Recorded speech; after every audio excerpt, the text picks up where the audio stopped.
Hello friends, welcome to our channel. ఈరోజు మనం కొన్ని సైకలాజికల్ ఫ్యాక్ట్స్ గురించి డిస్కస్ చేద్దాం. మన ప్రవర్తనని కలర్ అండ్ లైటింగ్ అనేటివి కొద్ది వరకు ప్రభావితం చేస్తాయంటే మీరు నమ్ముతారా? ఇది నిజం. 1982లో ఒక క్లాస్ రూమ్లో కొంతమంది పిల్లలపై కలర్ని లైట్ని మార్చివేశారు. ఇందులో వాళ్ళు గమనించింది ఏంటంటే కలర్స్ వేయడానికి ముందుతో పోల్చుకుంటే ఆ పిల్లల ప్రవర్తన అనేది మెరుగుపడింది. అలాగే వాళ్ళ బ్లడ్ ప్రెషర్ లెవెల్స్ అనేటివి చాలా తక్కువగా ఉన్నాయి. దీన్ని బట్టి కూల్ కలర్స్ అనేటివి మనల్ని కామ్గా ఉంచడానికి సహాయపడతాయి. అలాగే వామ్ కలర్స్ అనేటివి మనల్ని యానిమేటెడ్గా బిహేవ్ చేసేలా దారితీస్తాయి. ఇదే విషయాన్ని న్యూయార్క్ టైమ్స్ పబ్లిష్ చేసింది.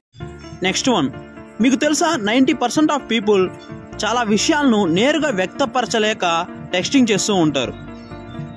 ఇది నిజం.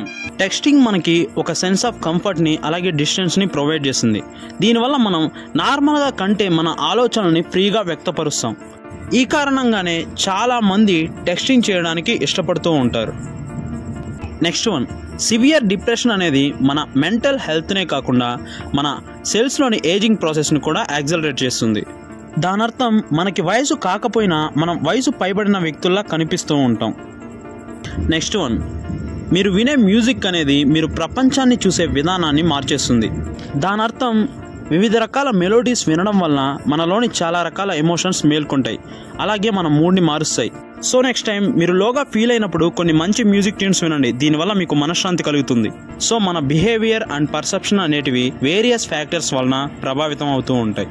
ఇలాగే క్యూరియాసిటీతో ఉండండి. ఈ ప్రపంచంలోని మరిన్ని సైకలాజికల్ ఫ్యాక్ట్స్ని ఎక్స్ప్లోర్ చేద్దాం.